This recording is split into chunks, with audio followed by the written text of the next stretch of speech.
Hey Hi. y'all! Episode 3? Yeah. Yes. We have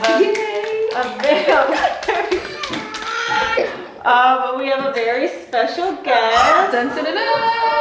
It's the one and only Frankie. Woo! My personal mommy guy. Yes, all of our personal fairy god mommy. Literally. Yes, exactly. I appreciate the love. Yeah. Welcome to the show. Thank you. Happy to be here. Yes. Today, what are we talking about today? Talking about postpartum.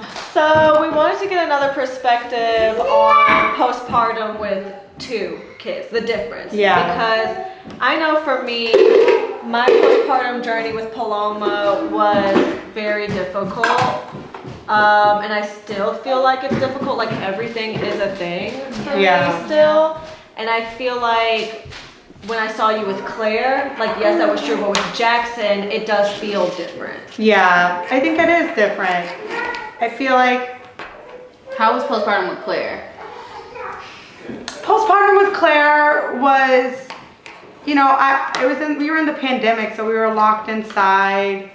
And I think so much of my postpartum with Claire was focused on my relationship, was focused on, not even my relationship with Claire, but was focused on like Claire and her everyday needs. And I lost so much of myself in being Claire's mom. And then on top of that, I then was constantly focused on my partner and how he was adjusting to parenthood and fatherhood. And so I really just don't recall factoring myself in and how I was feeling at any stage of postpartum with Claire.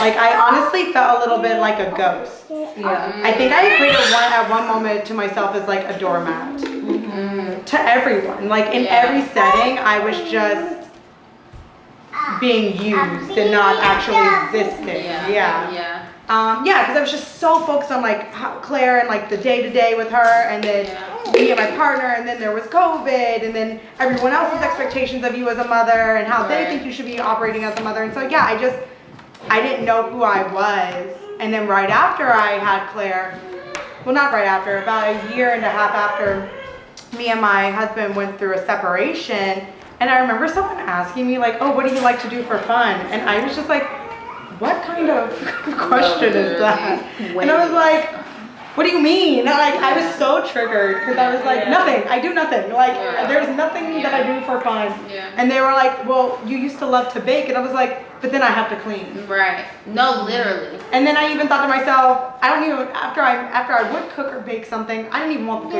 food. Right. I wasn't even hungry for the food. I was just like, ew, this is unappetizing. Literally how I feel. Yeah. So I remember just like fun to me that didn't exist. I mean, in some ways it still doesn't.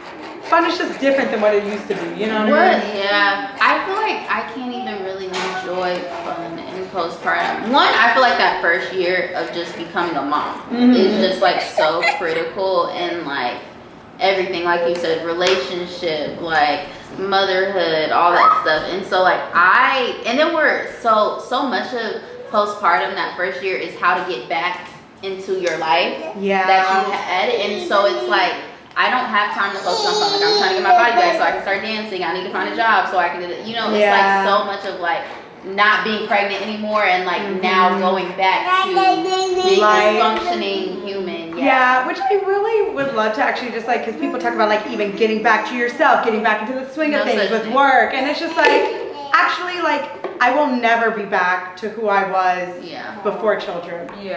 Hard pill to swallow. Work is different, body's different. I think that's what was really hard for me. After birth, which we spoke about, is like right after I gave birth with Paloma, I just felt an overwhelming sense of like unhappiness.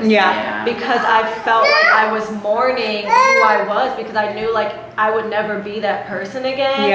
And I felt bad about this feeling. Like I felt like a horrible mom for even feeling this, and the only person I felt comfortable expressing this feeling to was you. You know what I mean? But I feel like for a lot of moms right after the first child, I feel like that is what the feeling they feel, but it's shamed to express that. Yes, like you're not, this is the happiest moment of your life. Like you have a baby, like you everybody can be a mom. Exactly, you know? And so it's like, I can't, and I was safe, I made it out alive, like my baby's healthy, like I have no reason to be unhappy, or you have all the support, and I'm like, that does not matter. Like support cannot fix the brain, and at the end of the day, like we've been talking about a lot, it's just like when you're a mom, you are a mom. Like nobody can help you with being the mom that you can be. They can relieve you of certain things, but just like that mental space of taking that responsibility, like it's daunting. No, for sure. And like, you know, even like with the village, right? I saw this recently, people talking about like how we need to think about the village differently. When I thought about the village as a family and like a village being part of what I did. Okay. Yeah, when I was pregnant, I thought about this idea of a village with motherhood and people being a village for my child. I didn't also factor in the guilt aspect. And in my mind, a village didn't come with guilt of, honestly, I'm gonna be honest, it's not the guilt of me not being the one with my child. It's the guilt of having other people be with my child. Yeah. I mean, and the thing is like, me and Sam do it with each other. Yeah. Like I tell her all the time, Mimi's always welcome with me. She's like, are you sure? Are you okay? And you know, and I do the same thing when I drop my kids off with her. Even though I do see Paloma as like a daughter to me, you know what I mean? And I know she feels that way about Claire and Jackson, but there's still that guilt that someone else is taking care of your kid. Yeah. Not for your kid's sake, they're fine. For the other adult's sake, you feel bad. And so, you know, the village is an interesting concept, but when I think about people who do have those village settings, I don't think they have the guilt aspect, which is what I think we do have. I feel like, I don't know how, let me say, I don't know how real the village is when there's not like emergency in America typically. And I just feel like with our culture, because life is so individualized, having somebody else's kid can really put you at a disadvantage for whatever, you know what I'm saying? It's like, I can't do this, now I can't move like this. And so it could be seen as like doing somebody a favor. And I always felt like the village should just be like, I always felt like the village would just be this concept that like you wouldn't have to ask for. Like for like nobody has really come to me and been like, take a break. I'll watch your kid for the weekend. You know what I'm saying? Like you need a break. Like it doesn't happen like that. It happens more so like, I have to work, or I want to go take a dance class, or I do want to just go to a dinner, you know, or go to a dance show or something like that, you know, and then it's like, oh yeah, sure, we can watch him, you know what I'm saying, but it's not like this just pouring out of, and I feel like we honestly need more spaces like that, especially during postpartum. No hidden. Where that it's kind of guilt-free. It's like we want to do this for you, we're providing this for you, and we want to be here for you during this transition. If we're being honest, I'm primary parent, so even asking my husband, their dad, to watch my kids is a favor. Yeah, I ask all the time, and he gets so mad. He's like, I'm the dad, why are you asking? But I'm like, I have to ask. I feel bad for that sometimes too, even when I know he's at home. But like if he's been with Soul all day, like last week I was at like a dance intensive and he had Soul all day and I felt terrible. And like, you know, and it's like, that's literally Soul's dad. Like, I mean, I think it's also, you know, you have to factor in your relationship dynamic though too, because, you know, if we're being honest, why are you kicking your aunt? If we're being honest, you know, my husband could say at one breath, oh, I'm their dad. Like, of course I can watch them.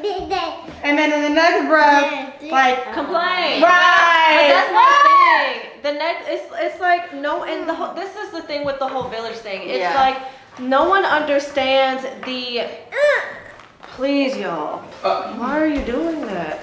No one understands mentally, there's never going to be a break for me. Right. It doesn't matter. Never. First of all, the villages these days aren't villaging. Let's just start there. I'm gonna be for real. I'm not gonna point out any days, but the villages these days don't village the way they used to. They don't. And they don't. Look, very grateful for the help that I get when I get it, but it's different. Yeah, it is different. And I feel like it's